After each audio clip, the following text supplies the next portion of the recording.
أما بعد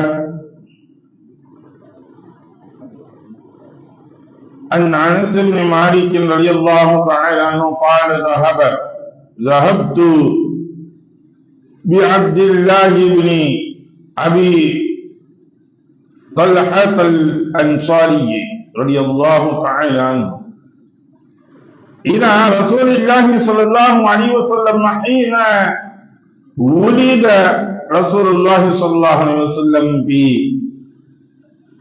بأباءة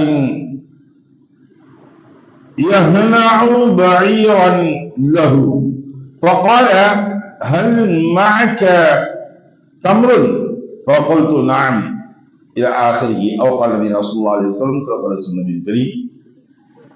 அன்புக்குரிய சகோதரர்களுக்குரியவர்கள், இன்று நாம் பார்க்கக்கூடிய தலைப்பு குழந்தை பிறந்தவுடனேயே செய்ய வேண்டிய காரியங்களில் முதலாவது காரியம் என்ன என்பதை பற்றி தான் பார்க்க இருக்கின்றோம்.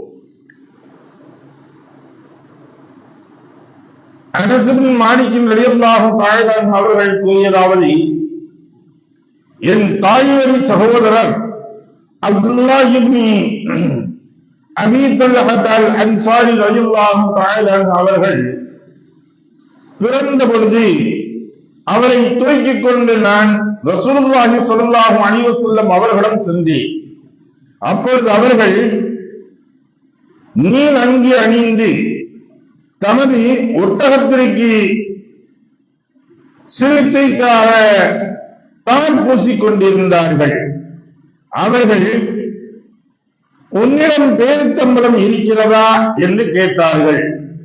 நான் ஆம் என்று கூறினேன். அவர்களிடம் பேரித்தம்பழம் சிலவற்றை எடுத்துக் கொடுத்தேன். அவற்றை வாங்கி அவர்கள் தமது வாயில் இட்டு மென்று பிறகு குழந்தையின் வாயை திறந்து அதில் சிறிதளவை உமிழ்ந்தார்கள். குழந்தை அதை நாவை சுழற்றி சுவைக்கலாயிற்று.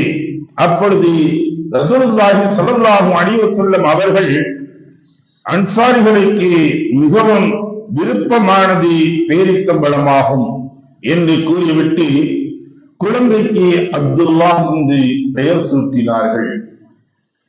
ஆக ஒரு குழந்தை பிறந்த உடனேயே நாம் செய்ய வேண்டிய காரியங்கள் சில காரியங்கள் இருக்கின்றது. அதில்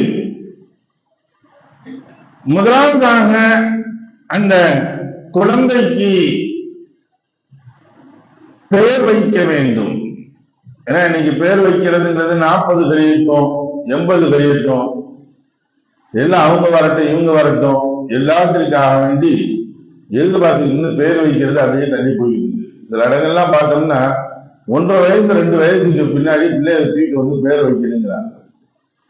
இப்ப தமிழ்நாட்டில் இப்பயும் நடந்துட்டு இருக்கக்கூடிய அது ஒரு பெயர் சூட்டும் விழான்னு சொல்லிட்டு அது பெரிய விழாவாக நம்முடைய சமூகத்தினர்களே செய்து கொண்டு இருக்கிறார்கள் என்பது வேதனைக்குரிய ஒன்று.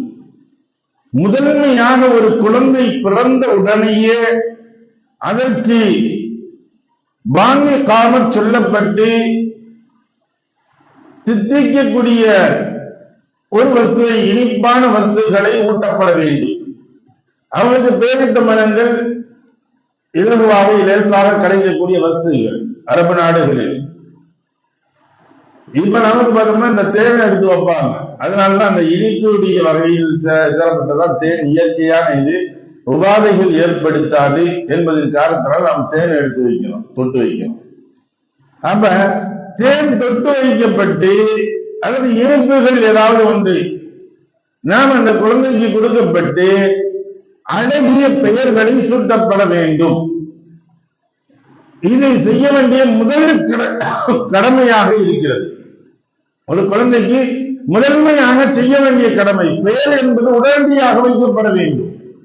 அப்ப அந்த குழந்தை பிறந்தவனையே வந்து எந்த பெயர்கள் வைக்க வேண்டும் என்பதை பற்றி நேற்று நம்ம பார்த்தோம்.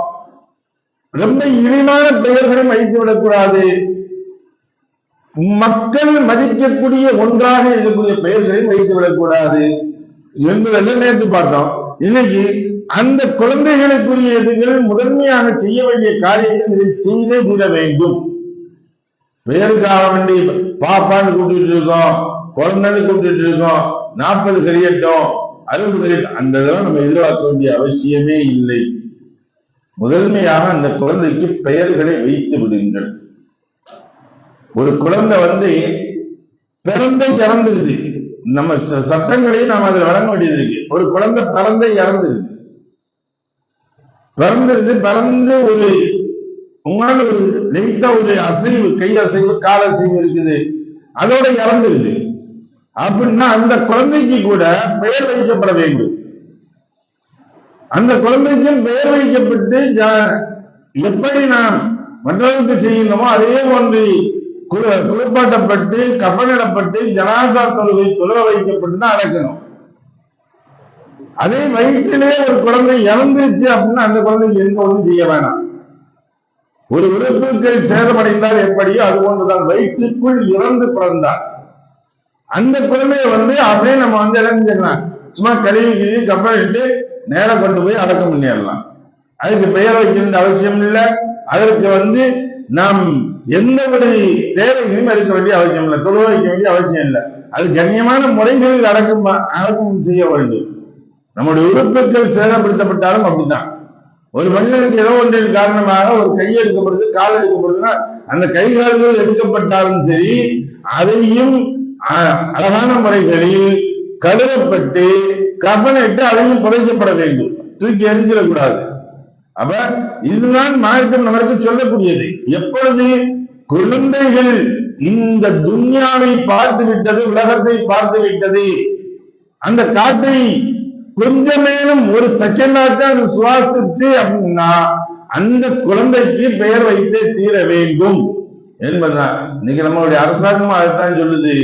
ஆனா மார்க்கம் அன்றே நமக்கு சொல்லிட்டு உடனடியாக நீங்க பெயர்களை சூட்டுங்க என்பதாக அப்படியா கொண்ட பெயர்களை சூட்டக்கூடிய நன்மக்களாக வல்லவல்லாஹ் நாக்கியாக விரிவானாக.